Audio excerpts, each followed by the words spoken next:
gagawing garantor ng kakilala mo, anong mga bagay ang dapat alalahanin? Miski na may 5-6 na walang agreement, dapat yung guarantor may agreement, ha? Kasi dapat nakalagay doon kailan magbabayad, anong interest. Ngayon, paalala ko lang sa inyo lahat na dalawang klaseng interest. Meron tinatawag na legal interest, kung ano yung nasa batas, no? Yung tinatawag na usury, Ate Coring, are usury laws, 1916 pa yan. 1916? 1916 Hindi yan. na naamyandahan? Amen kasi yung 6% naging 20%, pero hindi, ang sabi ng Supreme Court, hindi pwede kayong, merong contractual interest kasi. Kasi sa batas, you are free, meron kayong freedom na mag-enter sa isang agreement. Pero pag sinabi ng Supreme Court, yung 36% o yung 3 to 5% per month, 36% yan per year, bawal yun. So, pag merong ganun na interest, void yon. Hindi mo na mahahabol. Miski magbayad ka, kung void, hindi mo na mahahabol yung pambayad sa guarantee mo.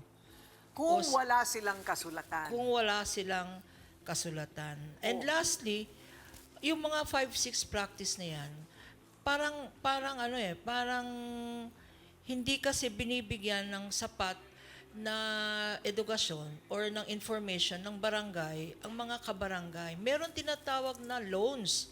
Mga bangko required ngayon to give loans na walang collateral, walang history ng financial. Ang tawag dyan, microloans. Pwedeng as small as 5,000, pwedeng as small as 10,000. Kailangan mo lang certificate of residency sa barangay.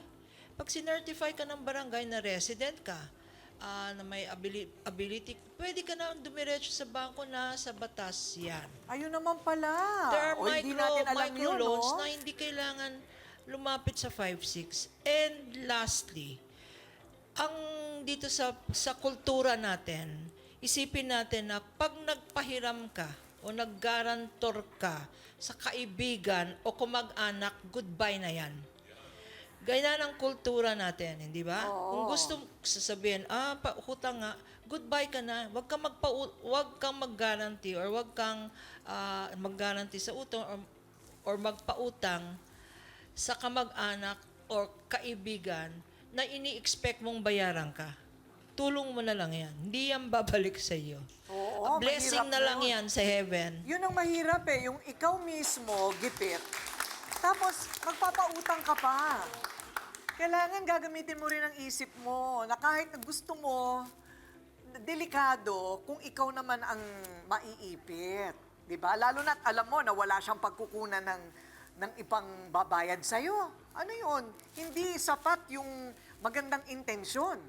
Kundi, ayan ang nangyayari, hindi ba? Okay, Brother June, ano bang hangganan ng pagtulong sa kaibigan? Kung tutuusin natin ko rin, talagang walang hangganan ng pagtulong. Pero tayong tao, meron tayong limitasyon, ano? Meron ako ituturo sa inyo, ginagawa ko ito sa mga kaibigan, kamag-anak, na nangungutang sa akin.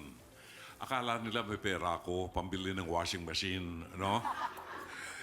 Ang totoo niyan, pag lumapit sa akin ng isang kaibigan o kamag-anak at umuutang, ibig sabihin wala siyang pera. Kaya siya nangungutang. Hindi ko pinauutang. Bibigyan ko siya kung magkano ang kaya ko. Halimbawa, nangungutang siya ng 2,000. Meron ako 500 pesos lang. 500 ibibigay ko sa kanya, sa'yo na yan. Sa iba ka na tumingin, baka may mauta. Huwag mo nang bayaran yan.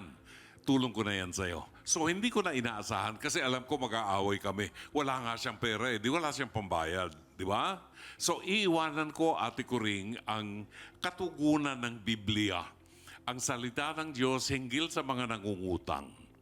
Sa aklat ng mga awit o Salmo, chapter 37, ano ang sabi? Kaya na mag-decide Ang sabi ng Panginoon, ang masama ay humihiram at hindi nagsasauli. Ngunit ang matuwid ay nahahabag at nagbibigay. Ayun. Yun lang. Ayun. Okay. Doc Camille, paano mababalik ang nasirang relasyon sa ganyan? Actually, napakahirap dahil kasi trust ito eh. Kaya ang hirap para sabihin natin na pag nangutang ang isang kaibigan, inaasahan ng kaibigan ito na yung sinasabing maunawaan mo ko. Kaya lang ang problema dito, yung pag-uunawa, kailangan din may tiyaga. Umaabot siya sa punto na talagang mapapahiya na din yung taong guarantor kagaya na nangyaring ito. Kung sasabihin mo maibabalik ito, siguro unang-una napakalaking bagay ang tinatawag nating pagpapakumbaba. Kasi yung pinapakita mo, Lilian, yun ay isang huwad na tapang. Dahil kasi para lang depensa mo para hindi ka makabayad. At hindi maganda yon. Dahil kasi kung talagang ikaw ay isang mabuting kaibigan, lahat ng klase ng pagpapakumbaba, yung sabihin na natin na kahit na kung hindi ka makapagbigay ng pera, kahit na offer ng pagkain na sa, uy, ito na lang ha, pasensya ka na, merienda lang, malaking bagay yon para bumalik uli ang tiwala sa'yo. Sana maintindihan mo kung ano yung salitang pagpapakumbaba. Ayun, kailangan talaga may mauuna eh.